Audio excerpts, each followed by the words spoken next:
আমাদের রাজ্যের মাননীয় মুখ্যমন্ত্রী 19 আগস্ট থেকে সমস্ত ত্রিপুরাতে 16টা নাকা পয়েন্ট শুরু করেছিলেন ত্রিপুরাকে নেশামুক্ত ঘোষণা করার যে সেই উদ্দেশ্যকে সামনে রেখে।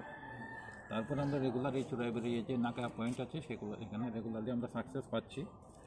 আজকেও আমরা যে গাড়িটা ডিটেইন করলাম এখানে এসএমএল একটা গাড়িটা হলো AS28 ASC 020792। তো এই গাড়িটাকে আমরা ডিটেইন করি। এটার মধ্যে সন্দেহ করার কোনো স্কোপ ছিল না।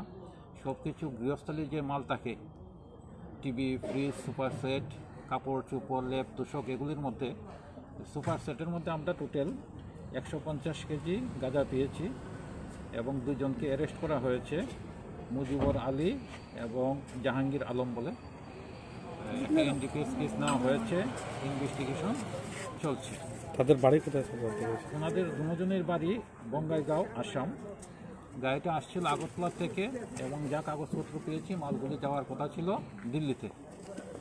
আর বাজার মূল্য যেটা বলছেন, বাজার মূল্য তো হয় না, কালো বাজারের মূল্য প্রায় 25 লক্ষ টাকার মতো।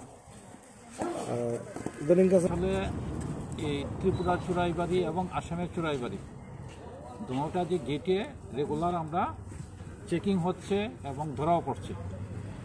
দুনো রাজ্যের পুলিশ মিলিতভাবে আমরা ত্রিপুরাকে এবং আসামকে নেশামুক্ত করার উদ্দেশ্য নিয়ে কাজ করছি, যাতে যুব সমাজ রক্ষা পায়। এই পাচারকারীরা তারা এখন আর কোনো স্কোপ খুঁজে পাচ্ছে না। কিছুদিন আগে আমরা ধর্মনগরে ধরেছি, যেখানের মধ্যে শরীরের মধ্যে প্যাকেট বানিয়ে নিয়ে যাচ্ছিল। তো বিভিন্ন কয়েকদিন আগে দেখলেন আপনারা মদের যে জাওয়াটাকে সেগুলির নিচে করে নিয়ে যাচ্ছিল। তার কিছুদিন আগে আমরা ধরেছি পেট্রোল ট্যাঙ্কারের মধ্যে, গ্যাসের ট্যাঙ্কারের মধ্যে। বিভিন্নভাবে তারা কৌশল চেঞ্জ করছে তাদের উদ্দেশ্যকে সফল করার জন্য। কিন্তু আমরা আমাদের যে প্রচেষ্টা ত্রিপুরাকে নেশামুক্ত করা, সেই প্রচেষ্টাকে সামনে রেখে কাজ করছি, তাদের উদ্দেশ্য ব্যর্থ হবে।